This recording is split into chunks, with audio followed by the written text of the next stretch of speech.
شروع اللہ کے نام سے جو بڑا مہربان نہایت رحم کرنے والا ہے۔ بھائیوں اور بہنوں، ہاتھ پھیلا کر ادھار مانگنے کے بجائے اللہ کے یہ دو ناموں کی تسبیح پڑھ لیجئے۔ اللہ انشاءاللہ آپ کو کسی کا محتاج نہیں ہونے دے گا۔ تمام تعریفیں اور شکر اس ذات کا جس نے ہمیں ایک اور دن اپنی عبادت کے لیے عطا فرمایا۔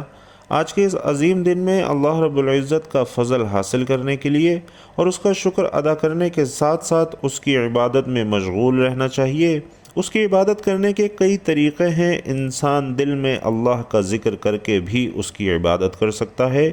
زبان سے کلمات ادا کر کے بھی اس کی عبادت کر سکتا ہے، اور نماز اور قرآن مجید پڑھ کر بھی اس کی عبادت کر سکتا ہے۔ اللہ تعالیٰ کی مخلوق کی خدمت کر کے بھی اس کے فضل کا حقدار بن سکتا ہے، کیونکہ مخلوق خدا کی خدمت کرنا یا کسی بھوکے کو کھانا کھلانا یا کسی جانور کو کھانا کھلانا یہ بھی ناظرین عبادت میں شمار ہوتا ہے۔ تو اللہ تعالیٰ کی مخلوق کی خدمت، اس کے ذکر و اذکار، اس کے نام کی تسبیح کر کے اللہ تعالیٰ کا قرب حاصل کیا جائے تو ہمارا آج کا وظیفہ ایسے ہی اللہ کی تسبیح کر کے اس کا فضل اور اس کا قرب حاصل کرنے کا بہت ہی بہترین اور انتہائی مجرب وظیفہ ہے کہ اس کے ناموں کی اس تسبیح کو بتائے گئے طریقے کے مطابق پڑھنے سے انسان کی تمام مالی تنگ دستی، رزق کے حوالے سے پریشانیاں، تمام مصیبتیں، غربت، دکھ، درد سب دور ہو جاتا ہے۔ ناظرین، انسان پر جو مصیبت آتی ہے، چاہے بیماری کی صورت میں ہو یا غربت کی صورت میں ہو، کاروباری پریشانی ہو یا خاندانی لڑائی جھگڑے ہوں، بڑوں کا دکھ اور صدمہ ہو، ہر قسم کی مصیبت اس کے گناہوں کی وجہ سے آتی ہے۔ اس لیے فوراً سچی توبہ کرتے ہوئے اللہ تعالیٰ سے ہمیں معافی مانگنی چاہیے، کیونکہ اللہ تعالیٰ توبہ کرنے والوں سے محبت کرتا ہے اور توبہ کرنے والوں کی پریشانیوں اور مصیبتوں کا ازالہ کر کے اسے خوشحال بنا دیتا ہے۔ بھائیوں اور بہنوں، آپ سے درخواست ہے کہ خود بھی کمنٹ باکس میں ایک بار استغفر اللہ ناظرین آپ سے درخواست ہے کہ خود بھی کمنٹ باکس میں ایک بار استغفر اللہ لازمی لکھ دیجئے، تاکہ دوسروں کو بھی ترغیب ہو اور ہمارے لیے بھی یہ بات خیر و برکت کا باعث بن سکے۔ انسان میں گناہوں اور غلطیوں کی جانب رغبت کا میلان موجود ہے۔ انسان کو نفس گناہوں میں مبتلا کرنے کی کوشش کرتا رہتا ہے، جس میں سلیم الفطرت انسان کسی گناہ یا غلط کام کا ارتکاب کرتا ہے تو وہ یہ جان رہا ہوتا ہے کہ وہ غلط کام یا ظلم اور زیادتی کر رہا ہے، وہ رسول اللہ صلی اللہ علیہ وسلم کے طریقے کی مخالفت کر رہا ہے اور اللہ کے فرامین سے بغاوت کر کے اس کے قہر اور غضب کو دعوت دے رہا ہے۔ یوں وہ اپنی دنیا اور آخرت دونوں کو تباہ اور برباد کر دیتا ہے، لیکن اس کے ساتھ شیطان کے وار، خواہشات کا غلبہ، گناہوں کے عارضی لذت، دنیا کی چکا چوند، جھوٹی اور کھوکھلی عزت کا نشہ اس کو گناہ کے ارتکاب کی طرف لے جاتا ہے۔ گناہ کے ارتکاب کے وقت جب کبھی اس کا ضمیر گناہوں کو چھوڑنے کا کہتا ہے تو وہ یہ کہہ کر ضمیر کو خاموش کروا دیتا ہے کہ ابھی تو بڑی عمر پڑی ہے، میں ان قریب توبہ کر لوں گا، اور اسی طرح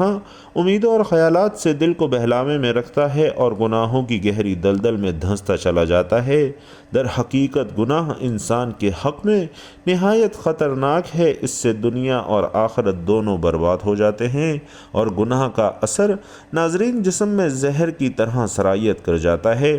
حضرت آدم علیہ السلام کو جنت سے نکالے جانے اور ابلیس کو ملعون ہونے کی وجہ بھی یہی گناہ کی نحوستیں تھیں۔ قوم نوح اور قوم عاد و سمود کو بھی گناہوں کی وجہ سے عذاب سے دوچار کیا گیا۔ اور ناظرین صرف یہی نہیں بلکہ گناہوں کے بے شمار اثرات اور نقصانات ہیں جو کہ انسان کے ذہنی، جسمانی اور روحانی کردار پر بھی اثر زائل کرتے ہیں، اور اس میں سب سے بڑا نقصان یہ ہے کہ گناہوں کے ارتکاب کی وجہ سے انسان کو نور الہی اور علم اور عقل سے محروم کر دیا جاتا ہے۔ امام شافعی رحمۃ اللہ علیہ فرماتے ہیں کہ میں نے اپنے استاد سے کمزور حافظے کی شکایت کی تو انہوں نے مجھے ترک معاصی یعنی ترک گناہ کی نصیحت فرمائی، اور آپ نے یہ بتایا کہ اللہ ایک نور ہے اور اللہ کا نور گناہ گار کو نہیں دیا جاتا۔ ناظرین، گناہوں کا ایک اثر یہ بھی ہوتا ہے کہ انسان کی روزی اور رزق میں تنگی آ جاتی ہے، اور یاد رکھیے کہ حصول رزق اور فراخی معاش کے لیے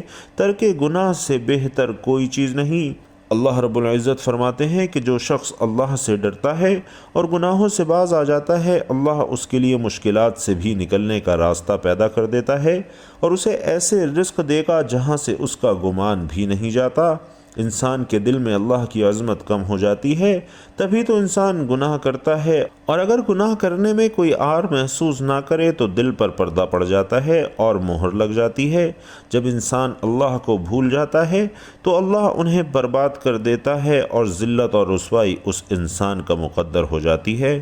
ناظرین، اللہ بڑا بے نیاز ہے جبکہ بندہ ہر لمحہ اس کا محتاج ہے، پھر وہ اللہ کے ذکر سے کیسے غافل رہ سکتا ہے؟ اور اگر غافل رہتا ہے تو یقین کریں کہ وہ اپنی جان پر خود ظلم کرتا ہے، کیونکہ اللہ تو اپنے بندے پر کبھی بھی ظلم نہیں کرتا بلکہ لوگ اپنی جانوں پر خود ظلم کرتے ہیں۔ اس کا حال ایسا ہوتا ہے جیسے اس کے پاس تلوار تو موجود ہو مگر زنگ آلود ہو۔ گناہوں سے دل زنگ آلود اور مفلوج ہو جاتا ہے۔ نفس امارہ برائی کا حکم دیتا ہے اور خواہشات اور گناہوں سے قوی دلیر اور درندہ صفت بن جاتا ہے، جبکہ نفس مر جاتا ہے۔ ایسا شخص دنیا میں بھی اور برزخ میں بھی مر چکا اور آخرت میں بھی اس کے لیے کوئی چیز نہیں۔ اگر وہ اللہ کو یاد کرتا ہے تو دل ساتھ نہیں دیتا، زبان ذکر کرتی ہے تو دل غافل ہو جاتا ہے، اور ہر آدمی جانتا ہے کہ ہر اچھے یا برے عمل کا رد عمل بھی ضرور ہوتا ہے۔ دنیا میں پیش آنے والے حالات پر سب سے زیادہ اثر انداز ہونے والی چیز انسان کے اپنے اچھے یا برے اعمال ہیں، جن کا براہ راست تعلق اللہ کی خوشنودی اور ناراضگی سے ہے۔ کسی واقعے اور حادثے کے طبی اسباب جنہیں ہم دیکھتے، سنتے اور محسوس کرتے ہیں، وہ کسی اچھے یا برے واقعے کے لیے محض ظاہری سبب کے درجے میں ہیں۔ سادہ لوگ حادثات اور آفات کو صرف طبی اور ظاہری اسباب سے جوڑتے ہیں اور اسی اعتبار سے ان کو حوادث سے بچاؤ کی تدبیر کرتے ہیں، جبکہ شرعی تعلیمات کی روشنی میں بحیثیت مسلمان ہمیں یہ اعتقاد رکھنا ضروری ہے کہ یہ سب کچھ اللہ کے حکم اور امر سے ہوتا ہے، جس کا عقل اور حواس خمسہ کے ذریعے ادراک کرنے سے ہم قاصر ہیں۔ وحی الہی اور انبیاء علیہم السلام کے ذریعے اللہ تعالیٰ نے جزا اور سزا کا جو نظام ہمیں سمجھایا ہے وہ ہمیں غیبی نظام کے بارے میں آگاہ کرتا ہے، اور وہ یہ کہ کسی بھی واقعے اور حادثے کا اصل اور حقیقی سبب اللہ کی رضامندی اور ناراضگی ہے۔ اللہ تعالیٰ نے حالات کو خواہ اچھے ہوں یا برے انسان اعمال سے جوڑا اور وابستہ فرمایا ہے، چنانچہ انسان کے نیک اور برے اعمال کی نوعیت کے اعتبار سے احوال مرتب ہوتے ہیں۔ صحت و مرض، نفع و نقصان، کامیابی اور ناکامی، خوشی اور غمی، بارش اور خشک سالی، مہنگائی، امراض، زلزلہ، طوفان، سیلاب وغیرہ۔ ناظرین، یہ سب ہماری ہی بدعمالی کا نتیجہ ہوتے ہیں، اور ان سب احوال کے ظاہری اسباب چاہے کچھ بھی ہوں مگر حقیقی اسباب ہمارے نیک اور بد اعمال ہوتے ہیں۔ ناظرین کرام، اسی طرح کے خوفناک واقعات انفرادی ہوں یا اجتماعی، دراصل اللہ تعالیٰ کی طرف سے الارم ہوتے ہیں تاکہ انسان اپنے اعمال کا محاسبہ کرے اور کوئی اس کی غفلت دل کو جنبش دینے میں کامیاب ہو جائے۔ جب بھی میں کہتا ہوں کہ اللہ تعالیٰ ہمارا حال دیکھ اور حکم ہوتا ہے، اپنے نامہ اعمال دیکھ، دنیا میں پیش اچھے یا برے واقعات سے حاصل ہونے والا انسانی تجربہ بھی اسی بات پر شاہد ہے کہ ہمارے سارے لوگ اور قوموں پر اللہ تعالیٰ کی نافرمانی کی وجہ سے دنیا میں ہی مختلف قسم کے عذاب آئے ہیں۔ مثلاً کوئی مسخ کیا گیا، کوئی زمین میں دھنسایا گیا، کوئی دریا میں غرق کیا گیا، کوئی طوفان کی نظر ہوا، اور اس طرح کی بستیوں کے اثرات اور کھنڈرات آج بھی اس حقیقت پر مبنی ہیں۔ اللہ تبارک و تعالیٰ نے قرآن مجید اور حضور علیہ السلام نے احادیث مبارکہ میں اعمال کی حسب نوعیت اس بات کو جیسی کرنی ویسی بھرنی کے مختلف پہلوؤں اور طریقوں سے بیان فرمایا ہے، اور امت کو بدعمالیوں کے برے نتائج سے آگاہ فرما کر اصلاح کا حکم دیا ہے۔ چنانچہ کچھ غلطیاں ہوتی ہیں جو رزق کم کرنے کا باعث بنتی ہیں اور ان مشکلات کا شکار رہتے ہیں۔ تو ناظرین، آج ہم آپ کو ایسی چیزوں کے بارے میں بتا رہے ہیں کہ وہ کون سی عام غلطیاں ہیں جو ہمارے رزق میں مشکلات پیدا کر دیتی ہیں اور اللہ تعالی ہمارا رزق کم کر دیتا ہے۔ احادیث مبارکہ کی روشنی میں پتہ چلتا ہے کہ کس وجہ سے اللہ تعالی انسان کا رزق کم کر دیتا ہے۔ اس کے بعد کچھ ضروری کام کرنے ہوں گے جو آپ کے لیے انشاءاللہ آسانیاں پیدا کریں گے۔ جتنے چاہے کر سکتے ہیں اللہ تعالیٰ کا نام لیں، اللہ تعالیٰ سے مانگتے رہیں تو بے شمار نعمتیں اللہ پاک آپ کو عطا فرمائے گا۔ تو ناظرین، سب سے پہلا عمل یہ کہ جوتے پہن کر یا کھڑے ہو کر یا ننگے سر کھانا کھانا رزق میں کمی کا باعث بنتا ہے۔ بہت سے لوگ جوتے پہن کر کھانا کھا رہے ہوتے ہیں یا جلدی جلدی میں کھڑے ہو کر کھانا کھا رہے ہوتے ہیں، جبکہ بہت سی ایسی خواتین بھی دیکھنے کو ملتی ہیں جو کہ ننگے سر کھانا کھا رہی ہوتی ہیں۔ مثلاً ہمارے گھروں کی عورتیں بھی ننگے سر کھانا کھا رہی ہوتی ہیں اور کھانا دے بھی رہی ہوتی ہیں، اور ناظرین یہ ہمارے گھروں میں رزق کی تنگی کا ایک بہت بڑا سبب ہے۔ جبکہ دوسری وجہ یہ ہے کہ بیت الخلاء میں ننگے سر جانا بھی ہمارے رزق میں کمی کا باعث بنتا ہے۔ عام طور پر دیکھا جاتا ہے کہ جب خواتین بیت الخلاء جاتی ہیں تو ان کا سر ننگا ہوتا ہے، اور یہی ننگا سر ان کے رزق میں تنگی کا باعث بنتا ہے۔ اس بات سے خواتین اور حضرات کو گریز کرنا چاہیے، کیونکہ اس سے رزق میں تنگی پیدا ہو جاتی ہے۔ ایک زمانہ تھا جب مہمانوں کو رحمت سمجھا جاتا تھا، مگر آج کل کے دور میں مہمانوں کو زحمت سمجھا جاتا ہے۔ یہ عادت، یہ سوچ، یہ خصلت بھی گھروں میں، معاشرے میں رزق کی تنگی کا باعث بن رہی ہے، بلکہ بن چکی ہے۔ تو ہمیں چاہیے کہ ہم مہمان کو رحمت سمجھیں، کیونکہ مہمان اللہ پاک کی طرف سے رحمت لے کر آتا ہے۔ بعض چیزیں چونکہ شریعت میں ہیں تو اس میں چونکہ ایسے مراحل آتے ہیں کہ ہر شخص اس کا متحمل نہیں ہو سکتا۔ ناظرین، یہ کچھ ضروری باتیں تھیں جو میں نے آپ سے عرض کی، آپ انہیں سمجھیں اور ان پر عمل کریں۔ تو بھائیوں اور بہنوں، آج کا وظیفہ اللہ تعالیٰ کے بابرکت ناموں کا وظیفہ ہے۔ ان ناموں کو پڑھنے سے اللہ تعالیٰ خوش ہوتا ہے، اور آپ کے جتنے بھی مسائل ہیں، بڑی سے بڑی مشکل ہو یا بڑی سے بڑی پریشانی ہو، آپ کی کوئی بھی حاجات ہوں یا مراد ہوں، اللہ تعالیٰ کے ان ناموں کا وظیفہ پڑھ کر اللہ تعالیٰ سے جو بھی مانگیں گے، انشاءاللہ اللہ تعالیٰ آپ کو وہ ضرور عطا کرے گا۔ آپ کو کسی سے ادھار مانگنے کی ضرورت نہیں پڑے گی، کسی کے آگے ہاتھ پھیلانے نہیں پڑیں گے۔ اللہ تعالیٰ کے بے شمار نام ہیں، اور سارے نام ہی شان اور عظمت والے ہیں۔ ان میں سے ایک نام اللہ کا ذاتی نام ہے، باقی سب صفاتی نام ہیں، اور ان ناموں کے ساتھ اللہ کو پکارو، یعنی اللہ تعالیٰ کو اس کے ہر نام کے ساتھ پکارنا درست ہے۔ حضرت ابو ہریرہ رضی اللہ تعالیٰ عنہ روایت کرتے ہیں کہ رحمت دو عالم صلی اللہ علیہ وسلم نے ارشاد فرمایا کہ بے شک اللہ تعالیٰ کے 99 نام ہیں، جس نے ان کو یاد کیا یا ان کو پڑھا یا ان کے معنی جانے اور ان پر عمل کیا، وہ جنت میں داخل ہوگا۔ بلا شبہ اللہ رب العزت کی عبادت اور معرفت کا جذبہ اور حوصلہ انسانی فطرت اور طبیعت کا خاص طور پر ایک حصہ ہے، اور یہی وجہ ہے کہ اس دنیا کے انسان نے اپنے خالق و حقیقی مالک کے وجود کو دیکھا تو نہیں، لیکن اس کے باوجود جب کبھی اس کی زندگی میں کوئی خوشگوار واقعہ پیش آتا ہے تو عموماً جبین انسانی میں سجدہ شکر مچلنے لگتا ہے، اور جی چاہتا ہے کہ اس اندیکھی غیبی ہستی کا شکر ادا کرے۔ اور ایسے ہی جب کوئی ناگوار حادثہ پیش آتا ہے تو انسانی ہاتھ اسی نادیدہ ذات کی طرف بے اختیار بڑھتے ہیں، اور آنکھیں اپنے عجز کے اظہار میں اشکبار ہو جاتی ہیں، اور یہ اسی کا نتیجہ ہے کہ دنیا کی تاریخ کا کوئی زمانہ اور کائنات کا کوئی خطہ خدا پرستی کے اس فطری جذبے سے خالی نہیں رہا۔ ہمیشہ سے دنیا میں آنے والے اسی کو یاد کرتے ہیں اور پکارتے ہیں۔ اللہ رب العزت کو ہر اس نام سے پکار سکتے ہیں جو کہ اس کے شایان شان ہوں۔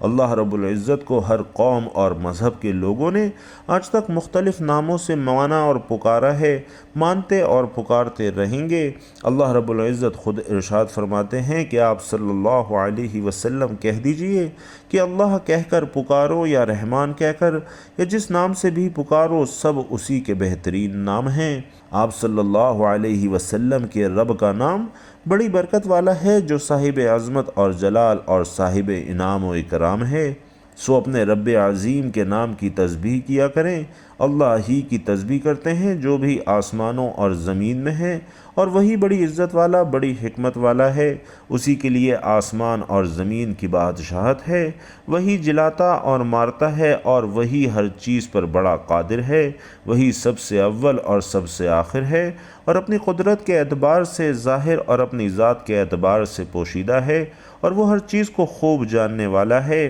اللہ کی حمد کرو، جس میں تمام تر کمالات اور پاکیزگی پاکیزگی کی صفتیں ہیں، جس کے تمام تر بہترین نام ہیں، جو تمام تر نقصانات سے پاک ہے، اس کی اولاد نہیں، اس کا شریک نہیں، وہ واحد ہے، احد ہے، صمد ہے، نہ اس کے ماں باپ ہیں، نہ اولاد ہے، نہ اس کی جنس کا کوئی اور ہے، نہ وہ ایسا حقیر کہ کسی کی حمایت کا محتاج ہو یا وزیر و مشیر کی اسے حاجت ہو، بلکہ تمام چیزوں کا خالق و مالک صرف وہی ہے، سب کا مدبر مقدر وہی ہے، اسی کی مشیت تمام مخلوق میں چلتی ہے، وہ وحدہ لا شریک ہے، نہ اس کی کسی سے بھائی بندی ہے اور نہ وہ کسی کی مدد کا طالب ہے، تو ہر وقت اس کی عظمت، جلالت، کبریائی، بڑائی اور بزرگی بیان کرتے رہو، اور مشرکین جو تہمتیں اس پر باندھتے ہیں تو اس سے ان کی ذات کی بزرگی، بڑائی اور پاکیزگی بیان کرتے رہو۔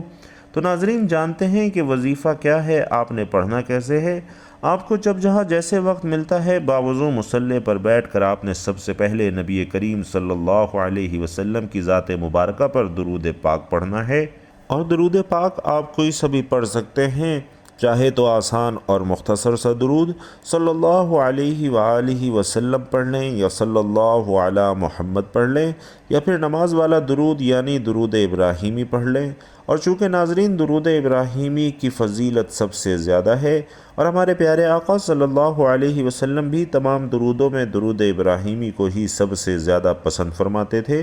تو آپ نے کوشش کرنی ہے کہ درود ابراہیمی ہی پڑھیں۔ ایک بار خیر و برکت اور ثواب کی نیت سے درود ابراہیمی کی تلاوت میرے ساتھ بھی فرما لیجئے۔ اللہم صلی علی محمد وعلی آل محمد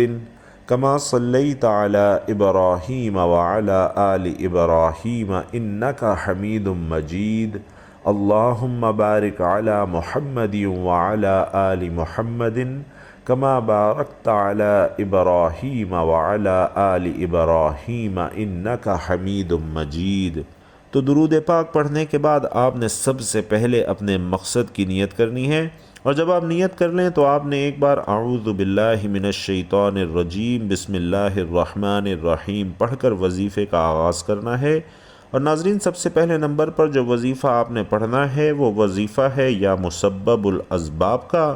یا مسبب الاسباب کا مطلب ہے اے اسباب پیدا کرنے والی ذات، تو اگر آپ بے روزگار ہیں، روزگار کے انشاءاللہ بہترین اسباب بن جائیں گے۔ اگر آپ کا کاروبار بالکل ٹھپ ہو چکا ہے تو یا مسبب الاسباب پڑھنے سے آپ کا کاروبار انشاءاللہ ترقی اور عروج پر پہنچ جائے گا، یا آپ کا جو بھی مقصد ہے انشاءاللہ یا مسبب الاسباب کے اس وظیفے سے پورا ہو جائے گا۔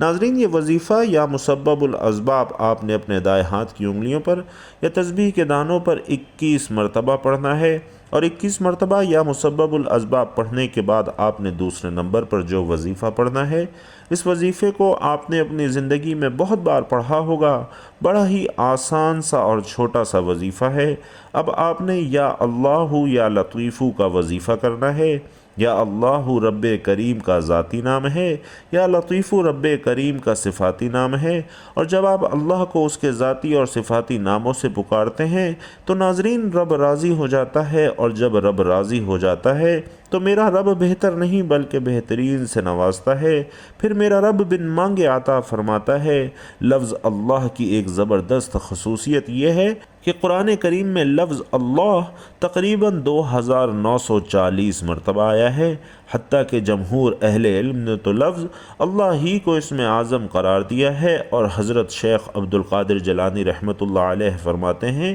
کہ اگر لفظ اللہ زبان سے اس حال میں ادا کیا جائے کہ دل میں اللہ تعالیٰ کے سوا کچھ نہ ہو، تب لفظ اللہ اسم اعظم بن جاتا ہے۔ لفظ اللہ تو ایسا بابرکت نام ہے کہ اگر خدا نخواستہ غفلت کے ساتھ لیا جائے تب بھی برکت سے خالی نہیں ہے، پھر عظمت کے ساتھ لینے کی سوچئے کہ کیا فضیلت ہوگی۔ اسی طرح یا لطیف کو بھی اسم اعظم کہتے ہیں، اور اس کی لطافت یہ ہے کہ بعض اوقات بندہ یا رزاقو کرتا ہے تو اللہ تعالیٰ بندے کو رزق عطا فرما دیتا ہے، لیکن یا لطیفو کی طاقت یہ ہے کہ جو بندہ یا لطیفو پڑھتا ہے تو اللہ تعالیٰ آسانی کے ساتھ رزق عطا فرماتا ہے۔ یا لطیفو اللہ کے خوبصورت ناموں میں سے ایک نام ہے اور اس کا مطلب ہے نرم، اور ایک حدیث میں حضور نبی کریم صلی اللہ علیہ وسلم فرماتے ہیں کہ اللہ نرم ہے اور وہ نرم کو وہ دیتا ہے جو سخت کو نہیں دیتا۔ اور یہ حدیث دوسروں کے ساتھ، اللہ کے ساتھ ہمارے معاملات میں نرمی کی اہمیت پر زور دیتی ہے۔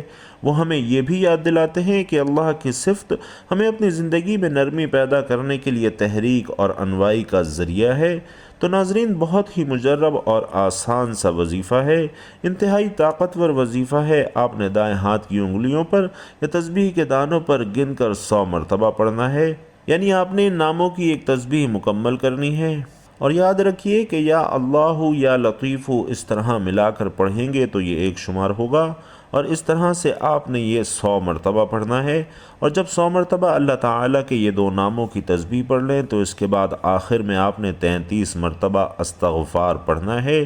یہ بھی اگر آپ چاہیں تو ہاتھوں کی انگلیوں پر پڑھ سکتے ہیں یا پھر تسبیح کے دانوں پر توجہ اور دھیان سے اور دل میں اپنے گناہوں پر ملامت کرتے ہوئے سچی توبہ کرتے ہوئے استغفار پڑھنا ہے، تاکہ اللہ تعالیٰ آپ کے گناہوں کو معاف فرما کر آپ پر نظر کرم فرمائے اور آپ کے رزق کی پریشانیاں، مال و دولت کی تنگی کو دور فرمائے، تاکہ آپ کو کسی کے سامنے ہاتھ پھیلانے کی ضرورت نہ پڑے، کبھی در در بھٹکنے کی ضرورت نہ پڑے۔ ناظرین، جب اللہ کی تسبیح بیان کی جائے تو اللہ اس بندے سے راضی ہو جاتا ہے اور اسے وہ سب کچھ عطا فرماتا ہے جس کی وہ خواہش رکھتا ہے۔ تو آپ نے اپنے وظیفے کو اپنے گناہوں اور غلطیوں کوتاہیوں کی وجہ سے زائل نہیں کرنا، آخر میں استغفار کا ذکر لازمی کرنا ہے اور اس کے بعد درود شریف پڑھنا ہے جتنا وظیفہ شروع کرنے سے پہلے پڑھا تھا، اور پھر اللہ تعالیٰ سے اپنے مقاصد، اپنی خواہشات، اپنی مرادوں کے لیے رو رو کر گڑ گڑا کر دعا مانگنی ہے۔ انشاءاللہ اس عمل، اس تسبیح، اس وظیفے سے اللہ تعالیٰ آپ کو وہ سب کچھ عطا فرمائے گا جو آپ اللہ سے مانگیں گے، کیونکہ جب اللہ تعالیٰ کو مبارک ناموں سے یاد کیا جاتا ہے، اس کا ذکر اور اس کی تسبیح کی جاتی ہے، تو اللہ تعالیٰ اس پڑھنے والے بندے کی طرف متوجہ ہو جاتا ہے اور فرشتوں کو حکم دیتا ہے کہ میرے اس بندے کی تمام خواہشات کو پورا کر دو۔ اللہ رب العزت سے دعا ہے کہ نیکی کی بات ہم سب کو سننے، سمجھنے اور اس پر عمل کرنے کی طاقت اور توفیق مرحمت فرمائے۔ میرا سنانا اور آپ کا سننا اپنی بارگاہ میں قبول و منظور فرمائے، آمین یا رب العالمین۔ ناظرین کرام، آخر میں آپ سے گزارش ہے کہ اپنے رزق میں وسعت اور برکت کے لیے یا اللہ یا لطیف کمنٹ باکس میں ضرور لکھتے جائیے گا۔ اللہ تعالیٰ آپ سب کا حامی و ناصر ہو، آمین یا رب العالمین۔